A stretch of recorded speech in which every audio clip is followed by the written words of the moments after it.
ఎట్లురు బిడ్డ బాగుర్రా? ఇవాళ నా పెద్ద మనమరాలు నన్ను చూడ్నీకొచ్చింది. ఏమే బిడ్డ, ఇప్పుడు గుర్తొచ్చిన అదే అమ్మమ్మ. మొన్న చిన్నదేనేం కదనే వచ్చి చూసిపాయే నన్ను. అయ్యో అమ్మమ్మ, అట్లా కాదే, నాకు ఎగ్జామ్స్ ఉండే, అందుకని నేను రాలేకపోయినా చెల్లెనకాల. అయినా సరే ఇవాళ లాస్ట్ ఎగ్జామ్, అయినా నిన్ను చూద్దామనే వచ్చిన. నీకు తెలుసు కదా చిన్నప్పటి నుంచి నువ్వు అంటే నాకు ఎంత ఇష్టమో. సారీ అమ్మమ్మ, నువ్వు ఫీల్ కాకే. సరేది బిడ్డ, నీ జుట్టు ఏందే గిట్లయింది? పీసు లెక్క గంత మంచిగా ఉండే. అవునమ్మమ్మ, ఫుల్ ఎగ్జామ్స్ టెన్షన్లో జుట్టు అంతా పోయిందే నాది. ఏమని ఉంటే చెప్పే ప్లీజే, నీ దగ్గర చాలా టిప్స్ ఉంటాయి కదమ్మా, మేమని చెప్పవా ప్లీజ్ అమ్మమ్మ. చెప్తా బిడ్డ.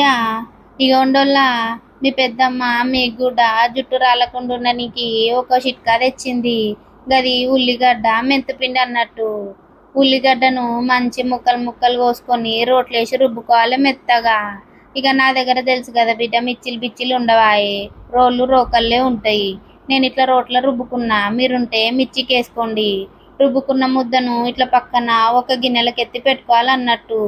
ఇక ఎత్తుకున్న తర్వాత ఒక బట్ట తెచ్చి ఒక గిన్నెల ఈ ముద్దన బట్టలేసి ఆ రసం అంతా గిన్నెలో వండుకోవాలన్నట్టు. ఏం లేకుండా వండుకోవాలి గిట్లా.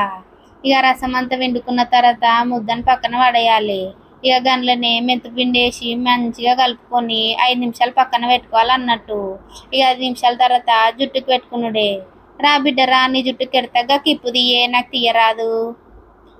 గిట్ట మంచిగా జుట్టని తిరబోసి మెల్లమెల్లగా పాపడలు తీసుకుంటా పెట్టాలన్నట్టు. పాయలు పాయలు తీసుకుంటా పెట్టాలి. మొత్తం మాడంతా పెట్టాలి. జుట్టుకు లేకున్నా ఏం కాదు కానీ మాడంతా ఇంకేటట్టు పెట్టాలవ్వా ఈ రసం అనేది. ఇక మంచిగా పెట్టాలి. మొత్తం పెట్టిన తర్వాత లూజుగా కొప్పు కట్టాలి, బిగ్గిర కట్టొద్దు అన్నట్టు. పో బిడ్డ, అర్ధగంట అయినాక తానం చేయిపో. థ్యాంక్ యూ సో మచ్ అమ్మమ్మ, I love you so much. మంచిదవ్వా. సుషిరోల్లా ఈ కాలం పూరలకు చదువులని గవని గివని ఈ అడ్డమైన పరేషాన్లతోని జుట్లే ఉంటలే వాళ్ళకు.